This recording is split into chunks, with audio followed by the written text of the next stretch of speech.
Hey, what's up guys? I got the carbon fiber barrel installed on this finally. I have test fired it once, but that is it. And I managed to hit that dryer I was shooting at the other day. And from the looks of it, it looks like it's shooting faster than the conduit barrel,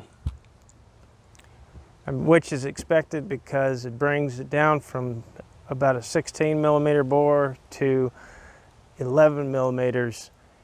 I also got some broadheads that will fit this barrel. I haven't really spent much time on looking for broadheads for the conduit barrel. These, they say they're 11 millimeters.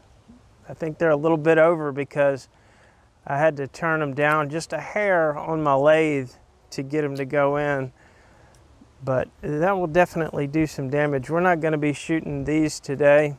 We're just going to be shooting 100 grain field points.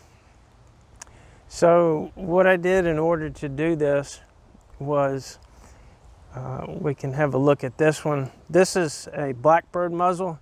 You can't use a classic bumblebee muzzle because they're too short to do this. And it's got a bushing that runs in here about that far, and then the barrel just goes over that. Nice snug fit. Haven't seen any slippage from it. If there were to be some slippage, that could easily be glued in there. Now with this one was a little bit different.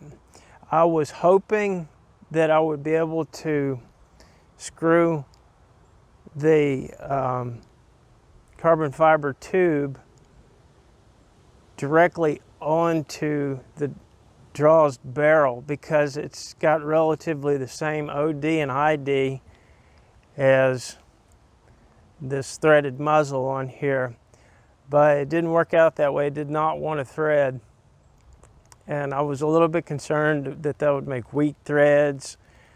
And anyway, it didn't work. So the way I solved it was I put the same bushing. Well, is it the same bushing? Yeah, I've got the same bushing that I used in here. And this is a piece of conduit that I stripped the zinc off of and blued. So that's this bushing. And then this side has its own bushing. And at this end of the bushing, there's a rim that expands 2 millimeters into the bore. So the idea is to give it an 11 millimeter bore all the way down, so you can get your dart as far back as possible. There's one little issue with this one that I wasn't aware of that is easy to fix on another one, but I'd have to completely tear this whole thing down to fix it. You're going to see me using this dowel rod to load it, because when it gets to the bushing here, to the edge of it, it'll go into it, but there's a little sharp edge that it doesn't want to get over. So, yes, I hear you. So in the future, all I need to do is put the muzzle on the lathe and just trim out the inside edge, and then these ought to go in there just fine. This is a little magnet that I printed this around the magnet. And what this does is it keeps your bolt from falling out.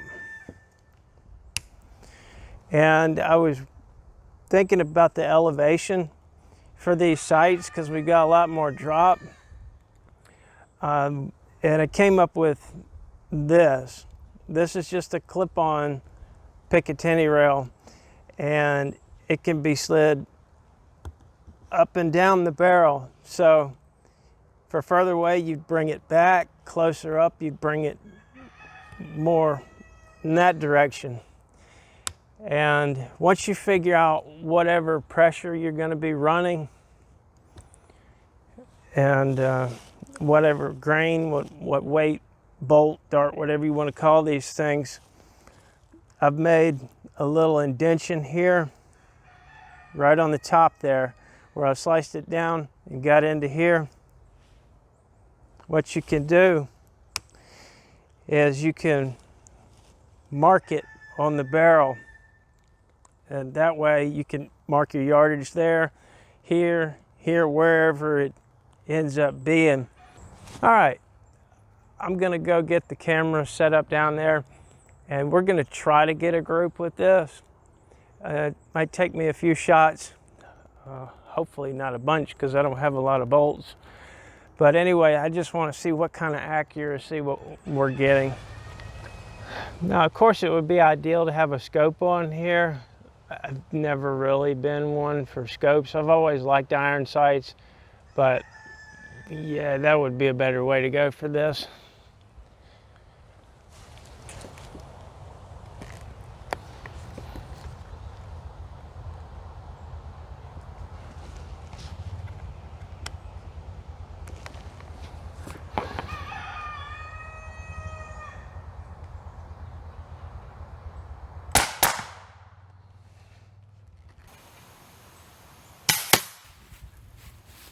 Right after I took that shot, I looked around and my neighbor was loading up his truck to go hunting. So I think he'll be out of here in just a minute. But I was aiming for the top target, and this is where we hit. So not bad. Yeah, when I was making that clip-on bracket for it, I took into account a few of the things that I extrapolated from making the one out of conduit as far as drop, and I just rough guessed at the elevation that I needed to have it above the barrel for that different set of sights. Anyway, I went through, I got a bunch of cardboard stacked up here. You can see it in there. So, I mean, power's not an issue. And that's 35 yards. Well, let's go back over there and see if he's gone.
These cups can be made to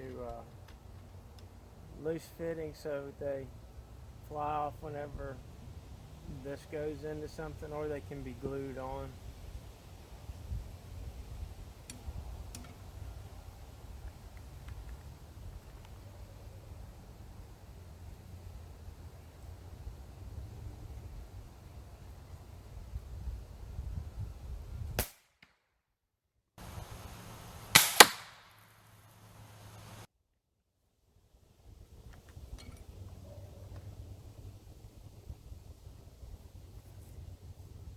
Let's see.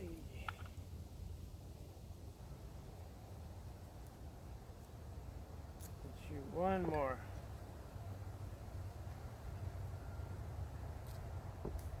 Some of these are glued on and some of them aren't.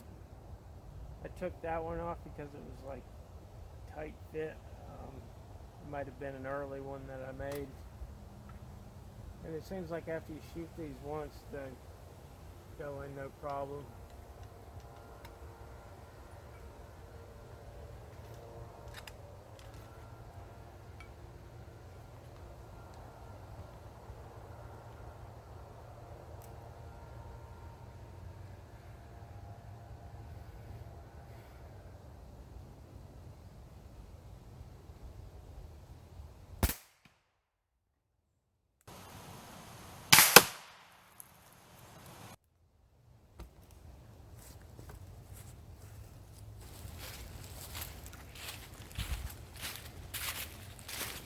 Yeah, the neighbor's still out. I just said to hell with it. It is so hard for me to get anywhere to shoot. I was going to go to my mom's Friday and check the weather, and we were in the middle of a tropical storm that I didn't realize. So, that's us with iron sights. It's certainly not the best group in the world, but yeah, let's check out the power.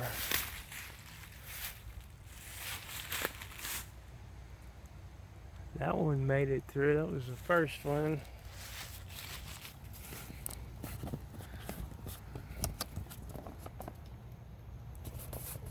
Everything is nailed to it. Those are gonna suck getting out.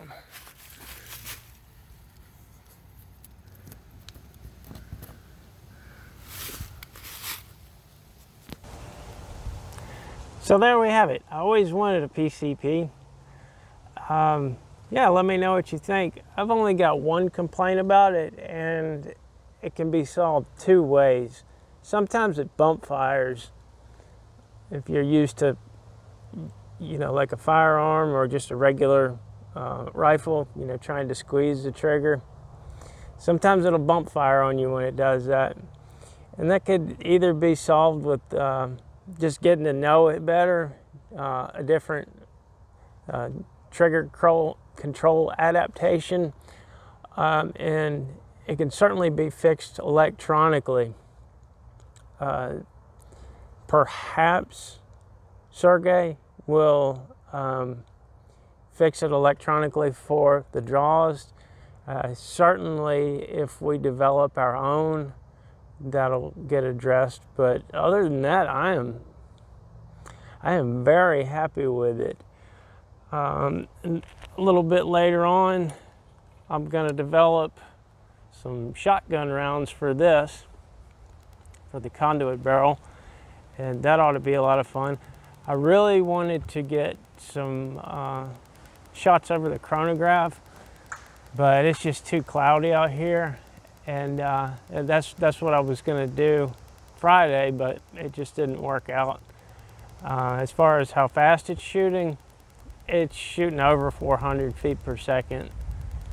I'm very confident about that because when I finished the last time I shot with this, I had this over 400 feet per second.